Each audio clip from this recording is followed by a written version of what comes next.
দলের সিদ্ধান্তের বাইরে গিয়ে শপথ নেয়া বিএনপি ও জনগণের সঙ্গে বিশ্বাসঘাতকতা। এ কর্মের জন্য জাহিদুর রহমানের বিরুদ্ধে সর্বোচ্চ সাংগঠনিক ব্যবস্থা নেওয়া হবে বলে জানিয়েছেন বিএনপির স্থায়ী কমিটির সদস্য আমির খসরু মাহমুদ চৌধুরী। আর গয়েশ্বর চন্দ্র রায় বলছেন, দলের বাইরে গিয়ে যে শপথ নেয় সে গণদুশমন। দলীয় সিদ্ধান্ত অমান্য করে এমপি হিসেবে শপথ নেয় অনেকটাই হতবাক, বিস্মিত বিএনপি। আগে থেকে গুঞ্জন থাকলেও শেষ পর্যন্ত কেউ দলীয় সিদ্ধান্তকে তোয়াক্কা করবে না তা বিশ্বাস করতে পারছেন না বিএনপি নেতাকর্মীরা।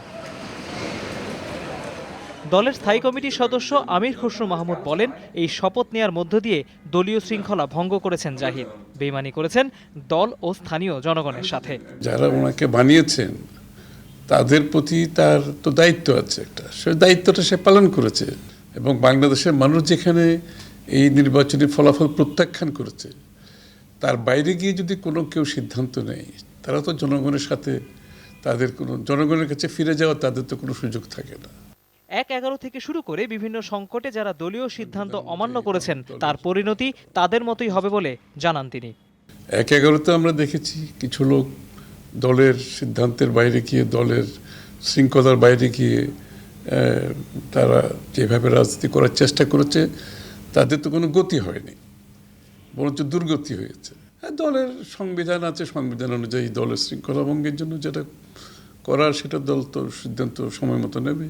অন্যদিকে বিএনপির স্থায়ী কমিটির আরেক সদস্য গয়েশ্বর চন্দ্র রায় বলেন, দলীয় সিদ্ধান্তের বাইরে গিয়ে কেউ শপথ নিলে সে গণদুশমন। নেত্রীকে জেলখানায় রেখে কেউ যদি শপথ নিয়ে থাকে বা ভবিষ্যতে নেয়, তারা জাতীয়তাবাদী শক্তির সাথে চলার যোগ্যতা রাখে না, তারা হলে গণদুশমন এবং জনগণই তাদের বিচার সময় মতো করবে।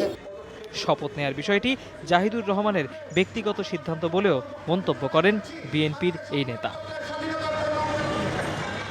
তৌহিদ হোসেন, যমুনা নিউজ, ঢাকা।